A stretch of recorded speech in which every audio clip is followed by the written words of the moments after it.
I literally was living like two lives. He was worried about me and concerned and missed me and loved me all these years. So if she needs to get help and get herself in a better place, she needs to do that on her own.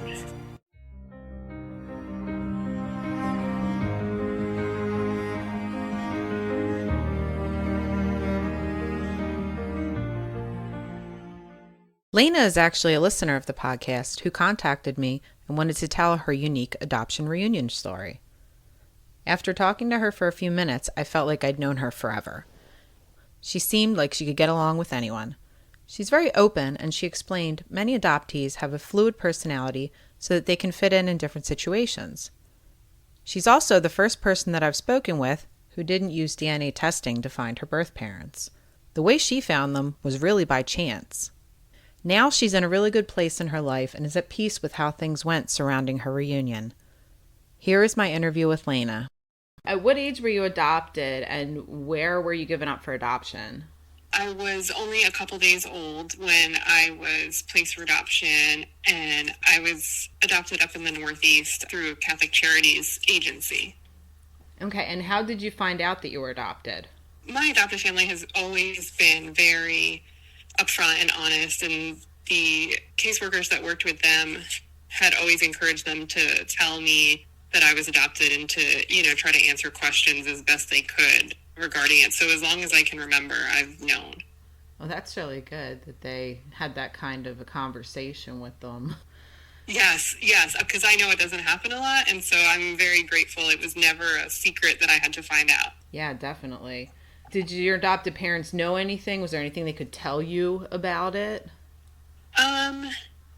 I remember them telling me, the age of my biological parents and, the circumstances. They weren't married and they were in school and, just weren't able to care for a child at that time. But they weren't super forthcoming with details, and I don't know if it's because they didn't know completely or if it just was, age appropriate. It's hard to determine at what age I could understand and how much information you can give, because I would struggle with it even as an adult if I was trying to judge what, information is appropriate to. Sure. So you have a pretty interesting story about how you found your birth parents. How did you find them? So it was almost on accident in a way, because I had decided to go to school to be a social worker. I wanted to work in the helping field, and I actually thought that I wanted to work with foster care and adoption placements.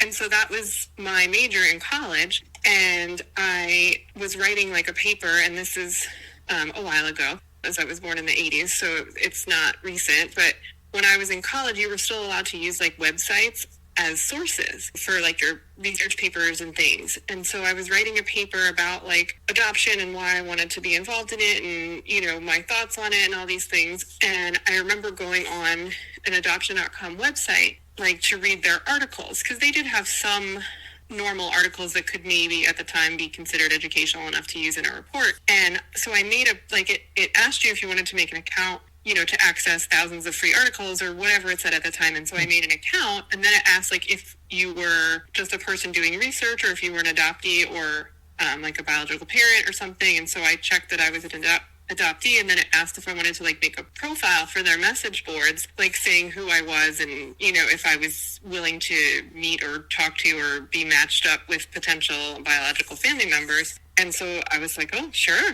I would never be unopen to it. I've always been curious, but I never was aggressively searching. And so I registered, filled it all out, and then I went about my project. Didn't really think about it. I logged in maybe a couple weeks later. I think one of my roommates or my friends was actually with me, and we had seen a profile that looked like it was so close, but it was we thought it was the wrong city, because by this time, I guess to get to college and become an adult, I had to know the city of my birth for all that paperwork. So I knew what city I was born in, and it wasn't the same city. And so I was oh, that can't be right. And so I just ignored it. Well, then a week or two later, I get a message on there that these were old. These are message boards. It's not like social media now where you can just start searching for stuff. You had to start so a thread. Yes, it was a message board notification, which I guess must have triggered an email to my Hotmail or whatever email account I had in college, one of those. And so it was my biological paternal aunt. And she had realized that she thought that we were connected and that I might be related to her. I might be her niece. And then I think And a lot of this I am trying to recall, but it was over 20 years ago, so there might be gaps. She also then made my biological father make a profile or whatever, and they were both listed on there in contact and how they thought that we were related and everything. And so I was not expecting it, like completely not expecting it. Yeah, that's pretty crazy. So I guess you weren't a secret then if your aunt knew about you as well. I remember she told me a story that they called her like out of school when I was born or something. Like they pulled her out of class to like have somebody call her to tell her that I was born. So I wasn't a secret in the beginning. I mean, in the end, but I was a secret in the beginning. According to the paperwork and my family's recall, she was not very forthcoming about her pregnancy until like she was like 7 months pregnant. So at my birth, I was not a secret, and everyone in my paternal family knew, that I was there and that they had placed me for adoption. So how long after your aunt contacted you did you get in contact with your father? So it had to be weeks later. It was a very short amount of time. And I remember I was sitting in like my computer class, and he had, through email, and he had created this like beautiful webpage. Like it was one of those Angel Fire web pages or something back in the day with like a beautiful letter to me, and it had like those sparkly graphics. Like it was very dating itself to 90s, 2000s, but it was beautiful. And I don't have it. I wish I still had it, but it was very beautiful. And it was just an expression of his feelings and how he was worried about me and concerned and missed me and loved me all these years. And it was absolutely wonderful. And so then we kind of kept talking on email, and I feel like one of my roommates kind of played like the mediator, because I was like, how do I know that this is the right person and it's not just some random person online? Because I had like other potential matches on that forum. Things would come up kind of like an ancestry thing, like you might be related to this person, you might, based on like the information I had put in, but none of them were even close to what, how much we had in common on our match. But still, it's weird. It was back then. You don't meet people on the internet. Now it's like apparently commonplace to just meet people on the internet. But so my roommate was very concerned and very like, can you verify? How can you prove to us, that you're related? And he had sent me a description of my adoptive parents. I guess they like picked out the couple out of letters or descriptions and recommendations when they were placing me, and he sent me a description of my adoptive parents, and it was 100, like I started crying, like it was 100% my parents. And so that's when I knew that for sure it was him. And so then our relationship had kind of become more routine then. We would email, we would talk on the phone. I don't know if I got to talk to my siblings first before, but then that was probably maybe like the fall. And so I drove up north from where I had been living for college, probably around the spring of that following year, and was able to actually finally meet them. Probably, I would say 6 months to a year after we started talking, but in that time frame. So what was it like meeting them for the first time? You had half siblings that were very young at the time, right? Yeah, so my little brother was 8, I think, and then my sister was 10, and then my other brother was 12. I think that's right. I'm really bad at math with that. So that was really what I was hoping for. So I grew up in my adoptive family as an only child, and I wanted siblings my whole life. That's all I ever wanted. And so I was so focused on the fact that I was getting 3 siblings in one day. Like, it was just the coolest experience of my life. It was very overwhelming, and I learned that, like, the reason why I don't remember a lot of it is I think that, like, my brain had to, like, turn itself off because I was so overwhelmed. But I remember meeting them. I remember hugging them. We have pictures of, like, our first hug. They came running out of school and, like, running up to me on the sidewalk, and I jumped out of the car and we're hugging. Oh, it was just the best moment. One of the top moments of my life for sure. And so that part I remember, but the rest of it was overwhelming because there was other family there. Like, my aunt had come and she made me like a beautiful scrapbook, and my biological grandmother was there and grandfather, and so there was a lot of people, and it was a lot. Wow.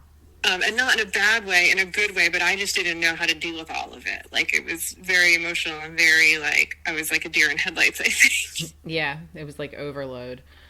Yeah.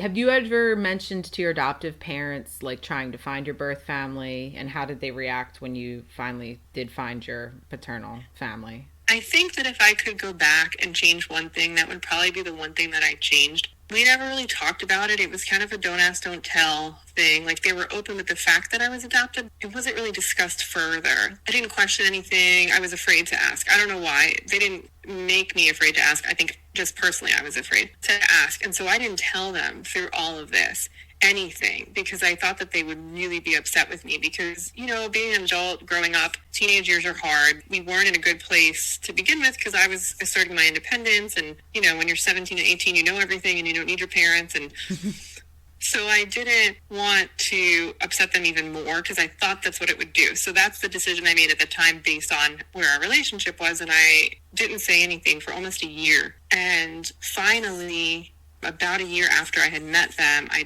had to tell, because I literally was living like two lives. Like, it was stressful. And like, I didn't like having the secret, but then it became easier to keep it than to tell them. It was a mess. So I did. My boyfriend, now husband at the time, sat down with me, because he knew and he was involved in all of it. He sat down with me and helped me, you know, tell my adoptive parents what I had found and everything like that. And so they were obviously upset. I would be upset with myself, but there was no win-win situation for me. I felt like it was going to be a lose-lose situation no matter what. They would be upset with me anyway. Mm-hmm. But again, it was a shock. So I don't blame anybody, because we're all just reacting in the best way we know. It was a shock, and they were upset that I hadn't told them. I don't think they were upset that I had gone and done it at all, but they were upset that I hadn't told them. And so they struggle. It's been 20 years now, maybe 21. They struggled in the beginning, but then they were very open to the fact that I wanted to be in contact with them. And they ended up meeting my sister, because she flew down to spend the weekend with me, and they loved her, and they met my brother, and they loved him. And so I was like, look at these awesome people, you know, that are now my siblings. And so that really helped, I think, them realize that, like, I was gaining family. I wasn't like losing family or trading family or anything, that I was just gaining extra family. Yeah, and just being parents, seeing your child happy about something, you know, you can't really, you can't be mad about it. Exactly. So you had mentioned that your birth parents were together when you were given up for adoption. Was your birth father able to help you get in touch with her at all? When I had first met, it might have been after I met him. It might not. No, it was before I met him, I believe. So before I met my biological father, of course I asked. That was my first question, because I wanted to know all of my family. And I asked him about her. And so he told me what he could and what he knew. And he said that they'd kept each other's contact information.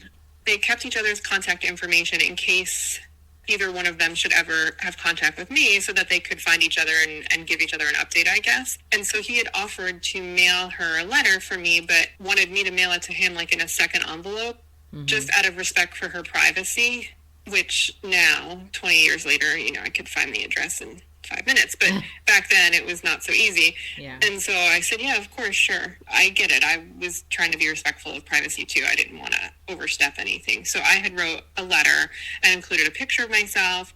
The letter, all adoptees know, it's the letter that you write. And it's like the most important letter of your life when you're trying not to be, you know, rejected or judged or whatever. So I wrote the letter, and he sent it for me. And now, obviously, that I know him for 20 years, I believe him. I know he did.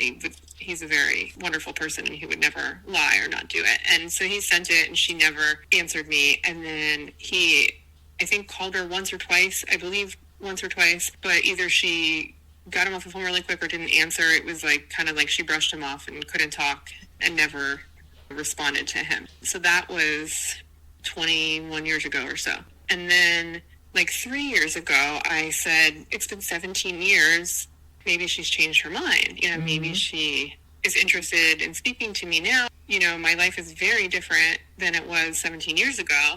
And I feel like I've grown as a person, and my conversation now would be very different than my conversation at 17 or 18. So I found her on social media, and I asked him first, because I know he's very protective of like her situation. It was an absolutely horrible situation, and I know that it was traumatic for her as well. And so I said, do you think it's okay if I reach out to her? You know, I found her on social media, and now that it's 2021, it's very easy to find people. And he was 100% supportive, and it was so wonderful about it. He's like, absolutely. I mean, it's been 17 years. It's not like you waited 17 days, you know? Yeah.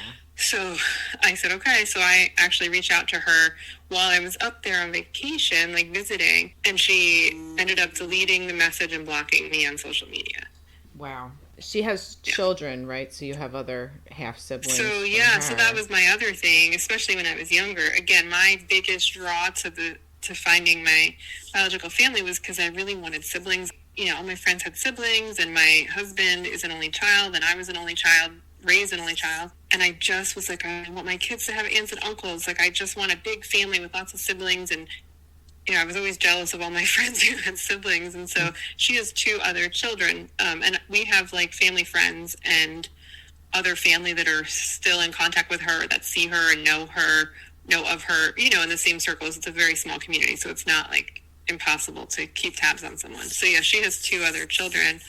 At the time, they were minors. They were young as well, younger than my siblings. They were like 2 and 4 or something, or so they were young at the time. But now, since it's been 20 years, they're adults as well now. Yeah, I mean, I could understand if she had young children, maybe not being ready for the situation, but I mean, she's had plenty of time Right. to That's get why I used to figured it. 17 years later, maybe she was in a different place, but she's not. Yeah. I guess some people just can't deal with the whole thing.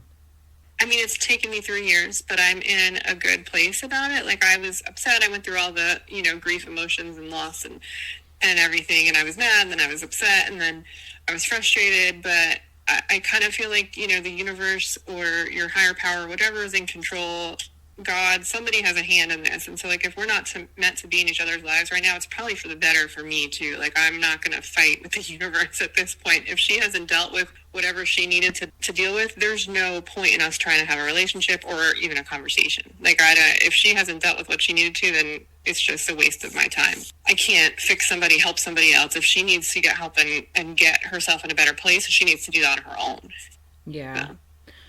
So me and you both talked about that we had read that book called The Girls Who Went Away, that crazy dramatic tale. Do you feel like that helped you kind of gain more perspective on where she was coming from and have more sympathy for her situation? Absolutely. Absolutely. I don't know that, you know, that was exactly what she had gone through, but some of those stories had pieces that I really think 100% was what she went through. It was hard to read. It was a hard read, but I think it 100% helped me understand, you know, where she was coming from and what she went through and just kind of pieces of it. So it definitely helped me kind of put pieces of my puzzle and pieces of understanding back together. I had to read a little bit at a time. Like, I would literally read a chapter or two, and then I was like, okay, I have to breathe. I have to take a break. I have to go for a walk. Like, I have to do something, because I would have sat up all night and just read the whole thing and then been like, you know, completely wrecked. So I had to be really careful. Yeah, it's a heavy read. So would you ever think about contacting her children outside of her? I mean, they're adults now. You know, I don't know. I mean, I wish I had an answer to that. I don't know. Not right now. No, for sure not now. After she passes, I would probably say 100% fair game. I won't be causing her any trauma. Like, it wouldn't be making her life difficult. Yes, it might make their life difficult, but they could say, well, I'm not interested, you know, at that point. So I would consider it maybe after she passed. The answer to that sometimes changes on a yearly basis. Yeah, it's a tough situation because it's like, you know, you don't want to cause her the hurt and upset, and especially if nobody really knows in her life. But at the same point, you know, you think they're your brothers and sisters. Yeah, and I had an extenuating circumstance. So the thing that weighs on me because of this, so on my biological dad's side, I had 3 siblings, 2 brothers and a sister. And so my youngest brother, he was 8 when I met him. He actually ended up being diagnosed with lymphoma when he was like 19, I think. He had just gotten to college. And so he had gone through cancer treatment and had been in remission, and everything was going well. And it was a huge scare for our family. And we were just so grateful that his health had come back. And then all of a sudden he started losing weight, not feeling well again. And it had recurred and morphed into something else that was resistant to all the treatment that they were giving him. And he ended up passing away in 2018. I had known him for 16 years at that point. I'm bad with numbers. So, you know, now if I had not met him or met them or been allowed to be in their life, I would have never known my little brother. And that is just like, I don't think I could have lived with that. Like, that's just, like when people find their family members and they're already deceased and they wanted to meet them alive, it just breaks my heart. Like, it's a lot. Yeah. And so I have 2 kids. They very much knew him. They knew their uncle. They spent time with him. They loved their uncle. Their memory of him is going to live on forever, and they're going to tell their kids about their uncle. As horrible as the whole situation was, I'm just so grateful that I was able to be there, to have known him for those 16 years before he passed. I couldn't have lived with myself if, for some reason I didn't get to be there and spend time with him and be with our family through all of that.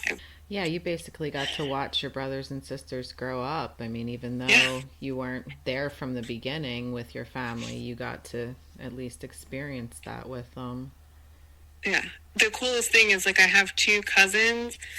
My aunt that had been the initial one to find me online, so she has 4 children, and 2 of them, they're all my cousins. 2 of them, the youngest 2, they don't remember life without me. So, I'm part of their family. There's no oh, who's that? Oh, yeah, didn't she come in a few years later when I was, they don't know life without me. They don't remember a time in which I wasn't part of their family, which to me is just so cool. And my kids obviously don't know. They know my story, but my kids have had all this extra family in their lives their entire life. They never have to go, oh, who's that new family member that, appeared or something. So.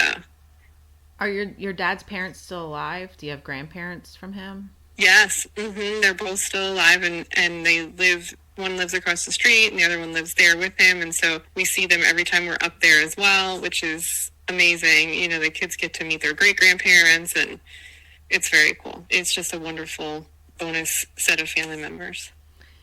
So when you first met your dad, or actually probably now at this point, since you've been with him for a couple of years, did you notice anything that was similar about you guys? Do you look alike? Do you have similar personality types? Yes, to all of the above, I think.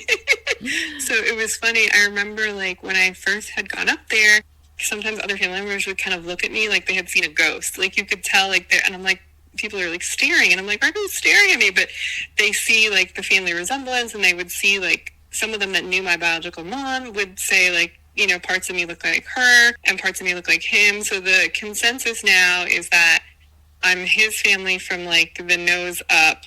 We have same eyes and nose and eyebrows and stuff, and then I'm her from the mouth down. And luckily I didn't get their ears, because they have very large and obnoxious ears, so luckily I didn't get those.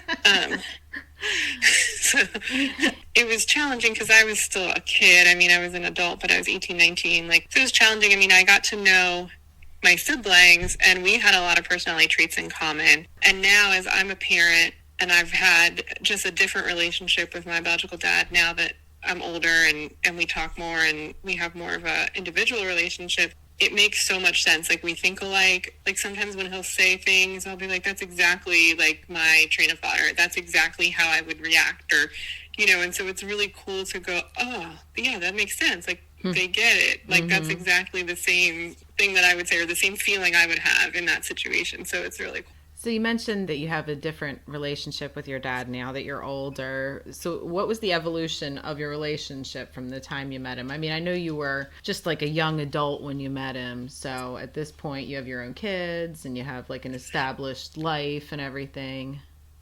Yeah, I think that helped. I was very nervous. And the kids are not threatening, right? So being close to my siblings was, they're children and they're not threatening, and kids love you, and they don't, they don't have limits, or, they don't, oh, well, I'll only love you if this or that or whatever, and so as a young adult who was still trying to figure out who I was and my place in the world and where I fit and where all of this fit into my life, I struggled to let other people in too. So it's easy to let kids in because they just talk about, easy stuff like movies and TV and shows and doing your nails, and, so that was an easy thing. And we did kind of get to grow up together then, because yes, I was an adult, but I was a very young adult, and so we did get to kind of grow up together, so that was really cool. But with him, we didn't have as close of a relationship then. I think having kids, me becoming a parent, is where I felt like it changed. And now just that my kids are older and we keep in touch, because he's the grandparent of my children, and we keep in touch that way. And then especially with my brother being sick, I work in the medical field, and so I was very supportive, and I tried to really make a lot of visits and really be helpful during that time. And I had promised my brother before he died that I would make sure that I took care of everybody, and I would make sure that everybody was okay. And so that's what I've been doing for the past 5 years, I feel like. Yeah. I don't know that I'm physically taking care of everybody, but I check in with everyone. I try to call my grandmother. I check in with my other brother. I check in with my sister, and they have great spouses who are supportive to them. But now, like, my biological dad and I talk a lot, and he's now like one of my best friends. I just was unsure, I think, when we first met, like, where he fit in my puzzle, and is it offensive? Like, can you have more than one set of parents? But I realized that definitely you absolutely can. Like, why can't you love more than one set of grandparents? You can love more than one child. So how has meeting your dad and your siblings and just that whole side of the family and everything that you've been through, how has that changed your life? That's a lot. Everything for the better. I mean, I would not go back and change anything. Like, even as we had to deal with the loss of my brother, like, I would rather have still met them and been there and all of it, and had to have my heart broken to lose a sibling, than never to have been in their lives at all. So it has just, I mean, it has enriched my life. It has made everything even more wonderful. I have more joy. I have more family. It's just been just wonderful. And I know that that's not everyone's experience. And I am not naive to the fact of how lucky I am. I'm extremely happy. I just am so blessed to be able to be involved and kind of complete my puzzle and make my puzzle make sense. Even if I might be missing pieces here and there, it makes sense. Like, it kind of helped me develop me as a person and as an individual now that I have all of the information and pieces of my puzzle and my family. What would you tell other people who are considering searching for their birth families? I think having no expectation, because you never know what you're going to come into. I didn't really have an expectation. This was better than any expectation I ever could have had, but I think not having an expectation is a huge plus, because that way whatever happens, and having someone to talk to, having a community, having a therapist, having a coach, having someone to talk throughout the process, because it's overwhelming, and I didn't have any help. Like, I had some friends, but it was college. I mean, we were more worried about drinking and, going to parties than we were about life-changing events. And I had really good friends, but they're not like, they had no idea what I was going through. They weren't adoptees. They weren't in any part of the adoption circle. So now I feel like there's a great adoption community out there. There's adoption competent therapists, coaches. There's so many options to kind of get help, get someone to kind of walk through it with you so you can process everything, because your brain will possibly get overwhelmed and you'll forget like entire experiences like I did. Like, some of my experiences that I'm telling you, I had to be told myself, because I literally don't remember them, because I think I was just too overwhelmed, Yeah. I mean, even just having somebody who will listen is a lot more than a lot of people have, I think. Oh, absolutely. I mean, 100% a friend, is the best place to start, or a spouse, or, a child, or anything like that. Anyone who will be an advocate for you and listen and support you. But I feel like now, especially if you're feeling uncertain about it, or you're feeling like, oh, this might be a lot, there's a great adoption community out there, and there's people who you can talk to and kind of gauge, like, oh, hey, is this normal? I wish I had any of that back in the day. Yeah, I mean, there's groups on Facebook now. There's all kinds Yeah, of even websites. anything, right? Or a virtual therapist, or something that you can, especially if you're feeling overwhelmed. And some people aren't. Some people, it's very straightforward. You have a decent time doing it, but sometimes you unearth things that you didn't want to know, or maybe it's too much for you, or, it's just you have to be really careful, I think, because the goal of it is to provide yourself, understanding and closure and family and happiness, any of those things, right? Yeah. But it's not to provide you stress, or to be re-traumatized, or to make you feel worse. Yeah, definitely. Well, thank you so much for reaching out and for sharing your story with me.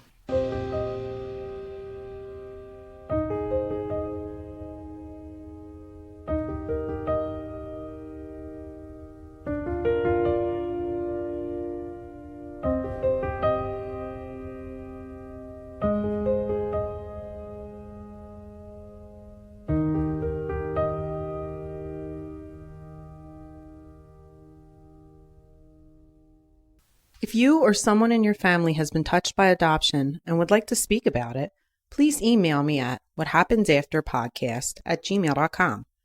Also, please check out the Instagram for the show to see pictures of my guests that they were so kind to share from the reunions. On the next episode, I'll be talking to Marcy, who found a piece of her puzzle that she always felt was missing. Listen next time to find out what happens after. Thanks for listening.